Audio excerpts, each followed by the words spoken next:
jumpa kembali bersama saya Vinda Sela dalam program Dialog Khusus.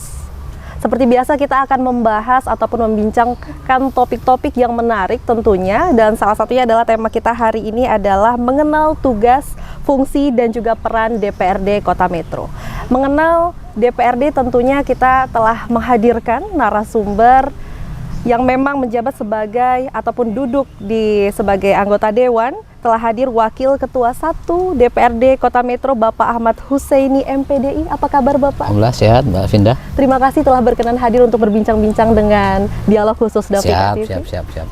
Ya, di Indonesia ini kita mengenal yang menjalankan lembaga pemerintahan itu ada 3 lembaga atau lebih kita kenal sebagai trias politika, yaitu lembaga yudikatif, eksekutif dan juga legislatif.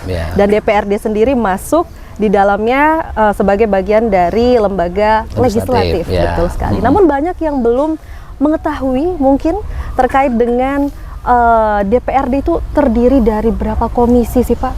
Kemudian membidangi apa saja? Silakan.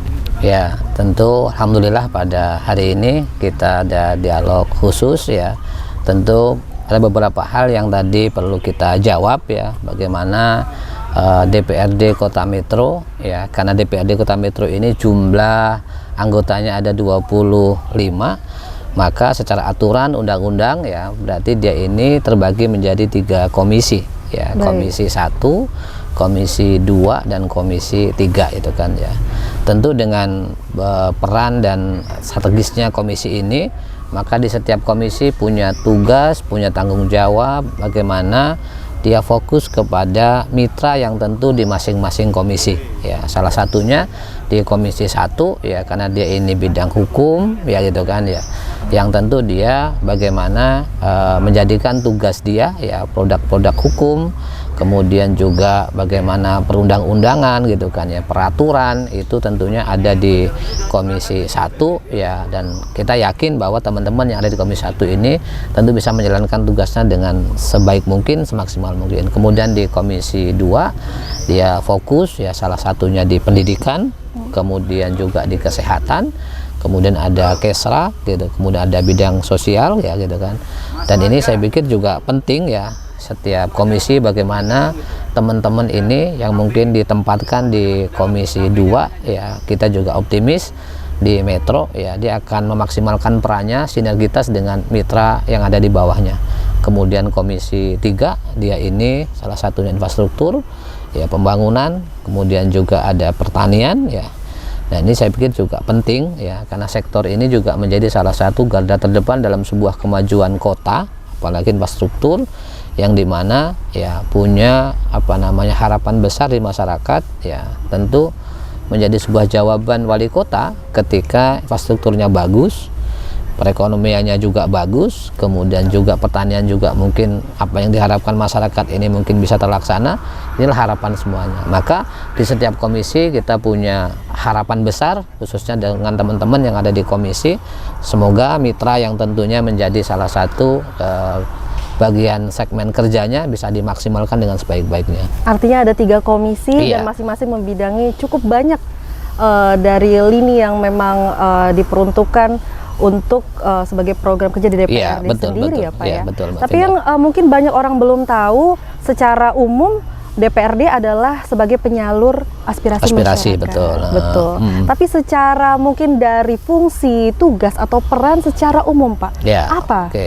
Tugas dan fungsi legislatif DPR itu tentu yang pertama ada legislasi ya. Salah satunya tugas seluruh anggota dewan ini bersama-sama eksekutif untuk membuat rancangan peraturan daerah, baik inisiatif bersama maupun inisiatif yang tentu murni dari DPRD itu sendiri gitu kan. Itu jadi tugas yang pertama, yaitu legislasi ya, bagaimana dia ini menyiapkan, merancang peraturan daerah sesuai dengan kebutuhan daerah gitu kan. Kemudian yang kedua, nah ini unsur yang juga penting ya, bagaimana dia ini sinergi dengan budget yang tentu menjadi salah satu ya program yang menjadi acuan eksekutif ya, wali kota, kemudian dengan dinas terkait gitu kan. Tentu semuanya dibahas di DPRD, baik lintas komisi, kemudian lintas badan anggaran ya, semuanya itu nanti bicara budgeting ya, keputusan bersama ya, supaya program yang menjadi rancangan wali kota dengan beberapa mungkin kebijakan, kemudian juga ya mengacu kepada aturan yang memang menjadi standar keuangan yang memang menjadi aturan pemerintah, memang harus kita laksanakan. Kemudian yang ketiga ini evaluasi. Penting bagi kita mungkin Mbak Winda gitu kan ya, bagaimana evaluasi di pemerintah daerah ini setelah program berjalan, maka DPRD punya kewajiban ya, tugasnya mengevaluasi kerja-kerja pemerintah, baik itu secara langsung maupun secara langsung. Kalau langsung mungkin kita cek langsung di lapangan, baik secara infrastruktur ya, kebijakan yang mungkin sifatnya kepada masyarakat ya, sifatnya yang mungkin kepada kelembagaan gitu kan. Kalau mungkin secara langsung mungkin masukan-masukan ini saya pikir penting ya, supaya kita yakin bahwa semua evaluasi yang tentu menjadi tanggung jawab DPRD ini tentu menjadi bahan ketika nanti untuk melangkah ya, menyusun ya, baik di program perubahan maupun program di tahun yang akan datang. Baik, tadi menjelaskan banyak sekali fungsi-fungsi dari DPRD, tapi yang saat ini terjadi adalah pemerintah pusat kemudian melakukan sebuah aturan terkait dengan efisiensi anggaran, Pak. Nah, terkait dengan fungsi-fungsi yang Bapak sebutkan tadi, apakah kemudian langkah dari DPRD terkait dengan fungsi pengawasan itu menjadi terbatas atau mungkin terhambat dengan adanya aturan tersebut? Seperti apa, Pak? Memang di Kota Metro sendiri ya, kita ketahui bahwa ya kurang lebih 80% anggaran ini masih bersumber dari anggaran pusat, nunggu transfer dari pusat ya. Mengapa kebijakan-kebijakan yang tentu diturunkan oleh pusat ya kepada daerah ya, baik kebijakan yang disebut dengan efisiensi anggaran ini tentu dilakukan oleh pusat karena mengingat mungkin kondisi keuangan di pusat, kemudian program-program yang menjadi keharusan mungkin dalam sisi pandangan pusat atau mungkin presiden gitu kan ya, memang lebih tepat gitu kan ya. Kalau menurut saya ini, saya pikir ya mau nggak mau, kalau sudah ini kebijakan, kalau ini sudah keputusan ya, maka harus kita lakukan. Apakah nanti ya kita akan menyisir ya gitu kan ya, mana yang bisa diefisiensikan supaya program yang menjadi menyentuh kepada rakyat langsung, masyarakat langsung, ini memang harus kita lakukan ya, terutama mungkin infrastruktur ya, kemudian juga kesejahteraan gitu kan, supaya maksud kita walaupun ada efisiensi tapi kita tidak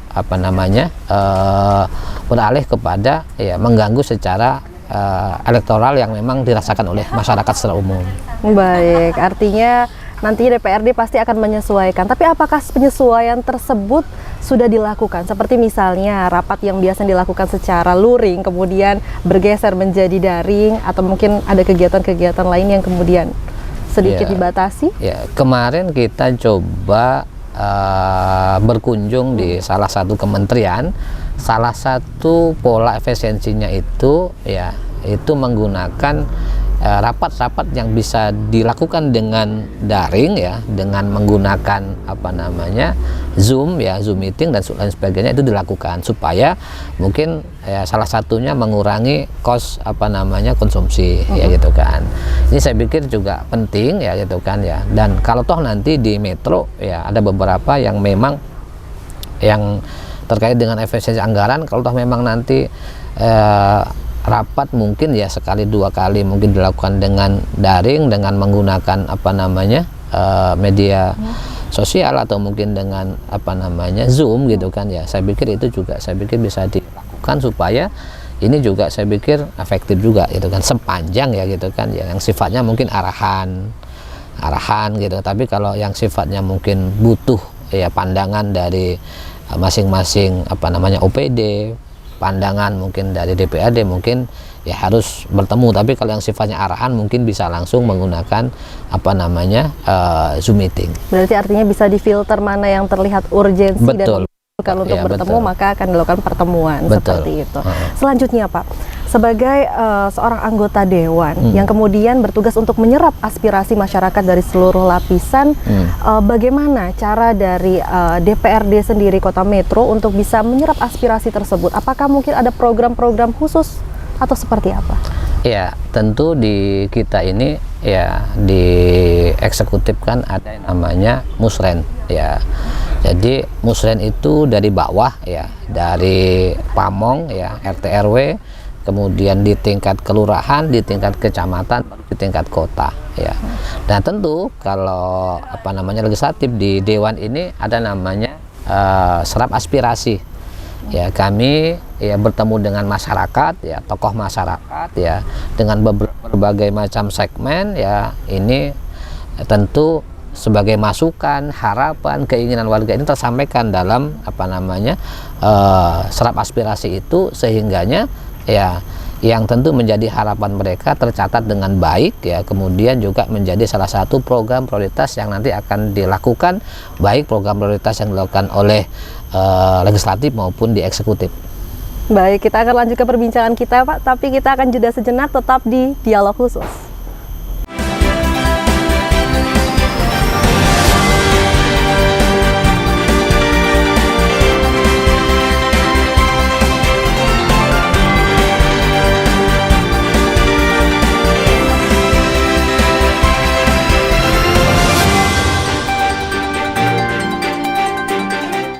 Terima kasih pemirsa, Anda masih menyaksikan Dialog Khusus bersama dengan narasumber saya pada kali ini, Wakil Ketua 1 DPRD Kota Metro, Bapak Huseini. Pak Husein, kalau menurut pandangan Pak Husein sendiri, berhasilnya suatu wilayah, khususnya Kota Metro sendiri, itu sebetulnya butuh kerjasama stakeholder mana saja?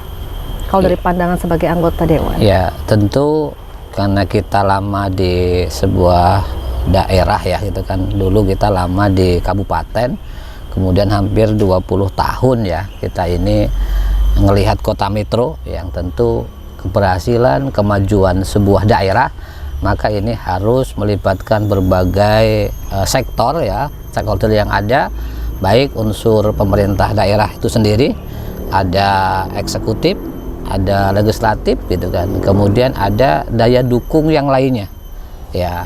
Karena apa?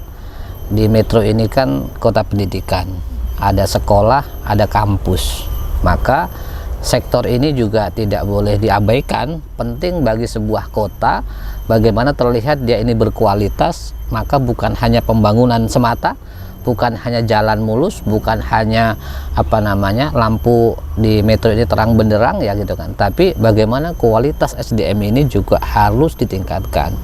Yang mungkin secara rata-rata di sebuah daerah itu lulus SMA ya, mungkin di sebuah kota masyarakatnya harus lulus sarjana S1, dan mungkin yang sudah S1 mungkin bisa melanjutkan ke strata 2 atau mungkin S2. Ini saya pikir juga penting ya, mengapa sebuah kota harus melibatkan seluruh stakeholder yang ada, baik unsur pendidikan maupun pengembangan yang lainnya.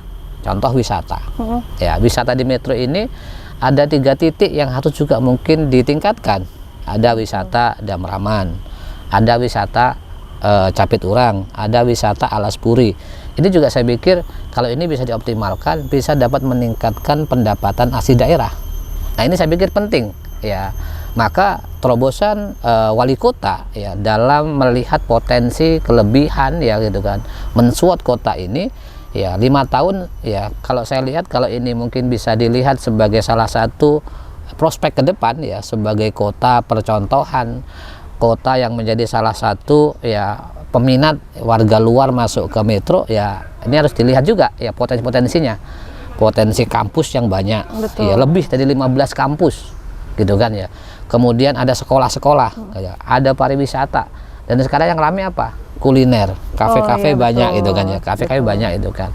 Kemudian para pengusaha-pengusaha muda ini muncul.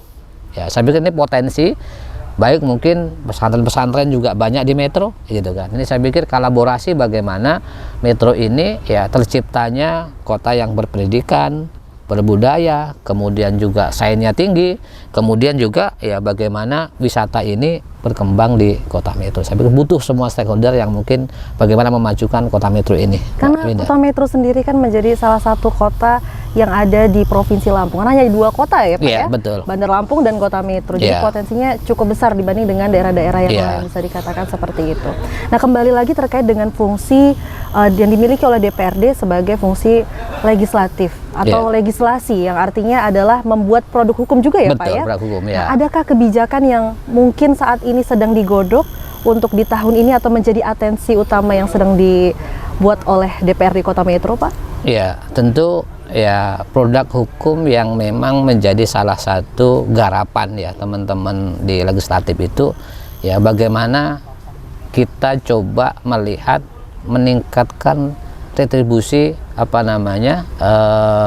potensi dari bawah ya, contoh retribusi parkir, retribusi sampah gitu kan. Ini saya pikir penting ya, supaya, dan ini juga perda ini lagi digodok ya gitu kan, bagaimana perda yang bisa meningkatkan potensi pendapatan daerah ini ya mungkin segera disahkan. Ini saya pikir mendesak ya gitu kan ya. Kemudian juga bicara ya penataan kota yang mungkin dari unsur perdagangan ya, kemudian juga pertanian ya, ini saya pikir penting ya, supaya kondisi metro ini ya setiap tahunnya ya tentunya berubah secara positif ya. Penataan kota, kemudian regulasi bagaimana alih fungsi, kemudian juga peningkatan pendapatan daerah ini juga bertambah. Nah, ini saya pikir butuh orang-orang cerdas, orang-orang punya inisiatif yang tinggi, supaya metro ini ya saya punya keyakinan 5 tahun ke depan, 10 tahun, 15 tahun ya, insya Allah menjadi salah satu kota yang tentunya masyarakat ya rindu ya ketika nggak main ke metro. Masyarakat luar kepingin main ke metro, saking mungkin ya kondisinya di metro ini menarik ya, dalam sisi tadi pariwisata, pendidikan, kemudian kuliner ya, yang menjadi salah satu objek masyarakat luar. Jadi itu menjadi daya tarik tersendiri untuk mendatangkan orang-orang luar bisa datang ke kota metro ya? Betul, termasuk sektor perdagangan ya, kalau memang ada investor masuk ya gitu kan ya, kemudian menangkap ini sebuah peluang ya, saya pikir ini juga menarik. Karena gitu sebagian kan, wilayah metro juga selain disebut kota, tapi ada sisi-sisi pertaniannya juga seperti sawah. Iya, masih ada, betul. Masih ada beberapa, masih ada, kan ya. Saya lihat masih banyak sekali. Betul, maka perlu banyak optimalisasi. Kalau kita mensuat kondisi per hari ini, potensi besar metro ini luar biasa. Ya, sektor pendidikan, ya sektor pariwisata, sektor kuliner gitu kan. Bahkan mungkin tadi sektor perdagangan yang metro induk dari perdagangan melewati Lampung Tengah dan Lampung Timur. Ini penting ya, supaya saya pikir punya optimis lah gitu kita di metro. Baik, Pak Hussein. Untuk harapan Bapak sebagai Wakil Ketua 1 DPRD untuk Kota Metro sendiri seperti apa sih Pak? Ya, alhamdulillah karena ini bertepatan dengan dilantiknya wali kota baru, wakil wali kota. Saya mungkin dari DPRD mungkin mengucapkan pertama selamat kepada wali kota terpilih yang hari ini dilantik, Mas Bambang, Mas Rafiq ya. Kemudian harapan ke depan ya, bicara kota tentu sinergitas yang harus menjadi salah satu poin penting yang harus dilakukan oleh pemerintah daerah. Seluruh stakeholder harus sinergi, baik ya eksekutif dengan legislatif maupun kepada sektor lain ya gitu kan, pemangku kebijakan ya, mungkin ada Forkopimda ini harus dimaksimalkan sinergitasnya gitu kan. Kemudian juga sektor pendidikan, sektor yang bergerak di dalam pariwisata, kemudian sektor perdagangan ini harus bersama-sama ya, supaya ya mau nggak mau metro ini tantangannya ya ke depan harus berkembang, dan persoalan metro harus segera diatasi ya. Persoalan jalan segera dibenahin, persoalan mungkin penerangan, persoalan mungkin tentang ekonomi kerakyatan harus dibantu, kemudian pertanian gitu kan. Ini saya pikir juga beban atau mungkin pemikiran yang harus dilakukan oleh seorang wali kota yang tentu memiliki terobosan yang optimis. Dan saya punya keyakinan Mas Bambang kemudian Mas Rafiq ini ya insya Allah lah ya gitu kan, akan coba menghantarkan ya metro ini akan lebih baik. Baik, di bulan ini akan segera dilantik untuk wali kota dan hari ini akan segera dilantik ya. Dan nanti akan bersinergi bersama dengan DPRD tentunya. Tapi ada nggak sih Pak satu saja mungkin yang menjadi atensi setelah nanti wali kota dan wakil wali kota akan menjalani masa jabatan mereka, mungkin bidang yang mungkin akan langsung untuk dibicarakan atau duduk bersama mungkin? Ya, mungkin yang terkait dengan bagaimana penataan anggaran, karena ada efisiensi, kemudian program-program yang memang harus menjadi sebuah kebutuhan masyarakat yang harus menjadi prioritas. Maka anggaran menjadi salah satu poin penting yang harus dibicarakan, yang tentunya ya lebih kepada menyangkut ya kebutuhan dan keinginan warga masyarakat Metro. Baik, terakhir Pak, closing statement dari Bapak sebagai Wakil Ketua 1 DPRD Kota Metro untuk tema kita hari ini soal mengenal tugas dan fungsi DPRD Kota Metro. Ya, tentu yang menjadi poin penting bagi kita, ya mungkin para pejabat publik, ya kemudian masyarakat, tentu ketika kita menjalanin ya tugas dan tanggung jawab kita, semaksimal mungkin kita optimalkan, ya supaya apa yang menjadi kontribusi kita terhadap Kota Metro, terhadap kebijakan, terhadap bagaimana yang dirasakan oleh masyarakat itu semakin banyak manfaatnya. Maka kita mengacu kepada semakin banyak kebaikan, kebermanfaatan yang memang dirasakan oleh masyarakat luas, masyarakat banyak, ya insya Allah mungkin kehidupan kita dan mungkin Metro tambah berkah, tambah maju, ya makmur, ya itu menjadi salah satu ya mimpi bersama, ya Metro lebih baik, masyarakatnya juga nyaman dan tentunya aman dalam segala bentuk yang tentunya menjadi salah satu kendala yang ada di masyarakat. Baik, terima kasih banyak Siap. untuk Wakil Ketua 1 DPRD Kota Metro Bapak Ahmad Husseini MPDI telah Siap. berbincang bersama. Sehat selalu ya Pak. Siap, amin. Baik pemirsa, demikianlah untuk perbincangan kita pada hari ini. Tentu kita berharap agar para pejabat yang berada di DPRD Kota Metro dapat memaksimalkan kinerjanya menjadi representatif bagi suara rakyat, mewakili dari masyarakat di seluruh lapisan yang ada. Saya Vinda Sela dan segenap kru pamit undur diri dan terus saksikan dialog khusus dengan tema-tema menarik lainnya. Sampai jumpa.